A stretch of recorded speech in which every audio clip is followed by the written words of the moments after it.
கொஞ்சம் கசப்பு கொஞ்சம் துவர்ப்பு எல்லாம் சேர்ந்தது தான் இந்த காய். அதுதாங்க சுண்டைக்காய். அதை வச்சு தான் நாம் இன்றைக்கி ஒரு கிரேவி பண்ண போகிறோம். Welcome to Wilma's kitchen.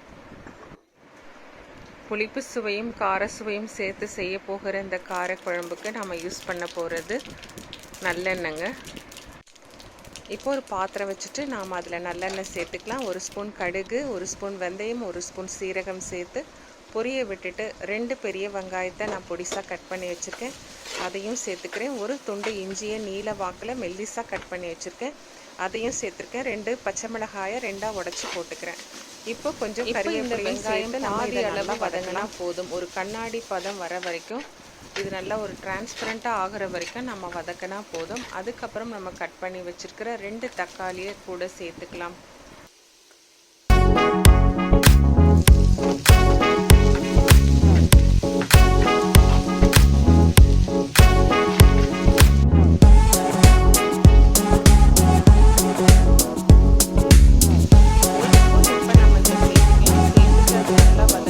தக்காளி சீக்கிரமாக மேஷ் ஆகிடும்.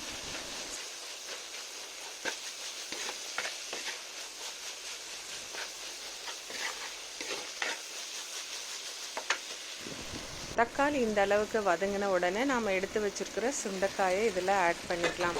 இந்த சுண்டைக்காயை முதல்ல நம்ம நல்லா கழுவிட்டு அதுக்கப்புறம் ஒரு உரலில் இடிச்சிட்டு அகெயின் ஒரு 2 டைம்ஸ் அதை வாஷ் பண்ணலாம். வாஷ் பண்ணால் இந்த மாதிரி இருக்கும். சப்போஸ் உங்களுக்கு அந்த விதையோடு வேணும்னா நீங்கள் அப்படியே போட்டுக்கலாம். நாம் இந்த சுண்டைக்காயை சேர்த்த பிறகு இதை நல்லா வதக்கலாம். வதக்கிட்டு ஒரு மூடி போட்டு மூடி வச்சிடலாம். ஸ்டவ்வோட ஃப்ளேமை வந்து சிம்மில் வச்சுருங்க. ஒரு 3-4 மினிட்ஸ் அது நல்லா வேகட்டும். அதனோட தோல் ரஃப்பாக இருக்கிறதுனால அது அப்படியே அந்த ஸ்டீம்லேயே வேகும். இப்போது ஒரு 3 to 4 மினிட்ஸ் ஆகியிருக்கு. இப்போ ஓப்பன் பண்ணி பார்த்தா குழம்பு மிளகாய் தூளை நம்ம ஆட் பண்ணிக்கலாம். இந்த டைமில் நம்ம எடுத்து ஸ்டவ்வோட ஃப்ளேமை சிம்மில் வச்சிடலாம்.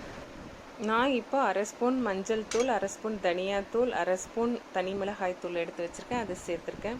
இந்த தனி மிளகாய் தூள் நம்ம ஏன் சேர்க்குறோம்னா இது வந்து குழம்புக்கு ஒரு பஞ்ச் அண்ட் கலர் கொடுக்கும். ஸோ இது வரைக்கும் நம்ம ஸ்டவ் வந்து சிம்மில் தான் இருக்குது. நம்ம இதை நல்லா வதக்கியாச்சு. இது நல்லா மிக்ஸ் ஆகிருக்கு. இந்த டைமில் நாம் தண்ணியை சேர்த்துக்கலாம். இந்த காய் வேகிறதுக்கு உண்டான தண்ணியை நம்ம ஆட் பண்ணிக்கலாம். இப்போ மீடியம் ஃப்ளேமில் வச்சுட்டு நம்ம இது ஒரு மூடி போட்டு மூடி வச்சிடலாம். இந்த காய் ஒரு 6 to 7 மினிட்ஸ் நல்லா வேகட்டும். இப்போ நம்ம எடுத்து வச்சுருக்கிற புளி கரைசலை சேர்த்துக்கலாம். ஒரு லெமன் சைஸ் புளியை நான் கரைச்சி வச்சுருக்கேன், அதை ஆட் பண்ணிக்கிறேன். ஆட் பண்ணிவிட்டு அகெயின் அதை மூடி வச்சுருங்க. அந்த புளி வாசனை போகிற வரைக்கும் அது நல்லா கொதித்து வரட்டும். இப்போ இது நல்லா கொதிச்சிருக்கு. இந்த டைமில் நான் வெந்தயமும் சீரகமும் வறுத்து பொடிச்சு வச்சுருக்கேன், அதை 1 ஸ்பூன் சேர்த்துருக்கேன். இது அந்த காரக்குழம்புக்கு ஒரு நல்ல வாசத்தை கொடுக்கும். அண்ட் ஒரு துண்டு வெல்லம் சேர்த்துருக்கேன். இது காரமும் புளிப்பும் பேலன்ஸ் பண்ணும். ஸோ நமக்கு ஒரு சூப்பரான டேஸ்ட்டு கிடைக்கும்.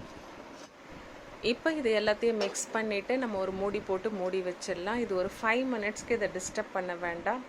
சிம்லேயே அது நல்லா கொதிக்கட்டும். கொதித்த பிறகு அந்த ஆயிலெல்லாம் மேலே பாருங்கள் செப்பரேட் ஆகி வரும். இப்போ நமக்கு பச்சை சுண்டைக்காய் போட்ட காரக்குழம்பு ரெடியாக இருக்குது. இந்த சுண்டைக்காயை ஆங்கிலத்தில் டர்க்கி பெரின்னு சொல்கிறாங்க. இதில் விட்டமின் சி இருக்குது, அயன் இருக்குது, ஆன்டி ஆக்சிடென்ட் இருக்குது. அண்ட் இது வந்து நம்ம ஹெல்த்தை வந்து இம்யூனிட்டி நல்லா பூஸ்ட் பண்ணுதுன்னு சொல்கிறாங்க. இது ஃபுல் ஹெல்த் பெனிஃபிட்ஸ் இருக்கிற இந்த வெஜிடபிளை கட்டாயமாக வாரத்துக்கு ஒரு நாள் நம்ம சேர்த்துக்கலாம். இப்போ சூப்பராக நம்ம சுண்டைக்காய் காரக்குழம்பு ரெடி ஆயிடுச்சு. இப்போ நம்ம பிளேட்டிங் பண்ணிடலாம். இந்த காரக்குழம்புக்கு நீங்கள் ஜஸ்ட் ஒரு முட்டை ஆம்லேட் வச்சு சாப்பிட்லாம், இல்லைனா ஒரு அப்பளம் கூட வச்சுக்கலாம். ஆர் ஒரு பொரியல், அது புடலங்காய் பொரியல், அவரைக்காய் பொரியல், பீன்ஸ் பொரியல், கேரட் பொரியல், இப்படி ஏதாவது ஒரு பொரியல் வச்சு நம்ம சர்வ் பண்ணால் கூட சூப்பர் காம்பினேஷனாக இருக்கும். இப்போ நான் டேஸ்ட் பண்ணி பார்க்க போகிறேன். இதே மாதிரி நீங்களும் டேஸ்ட் பண்ணி பாருங்கள். உங்களுடைய கமெண்ட்ஸை எனக்கு கட்டாயமாக சொல்லுங்கள். இதில் இந்த சுண்டைக்காயோட ஒரு சிறுங்கசப்பு அண்ட் அந்த வெல்லத்தோட கொஞ்சம் இனிப்பு, காரம், புளிப்பு அண்ட் அந்த இஞ்சி பச்சை மிளகாயை நீங்கள் சாப்பிட்டு பார்த்தீங்கன்னா அந்த டேஸ்ட்டு சொல்லவே வேண்டாம். இன்னொரு வீடியோவில் பார்க்கலாம். பாய்.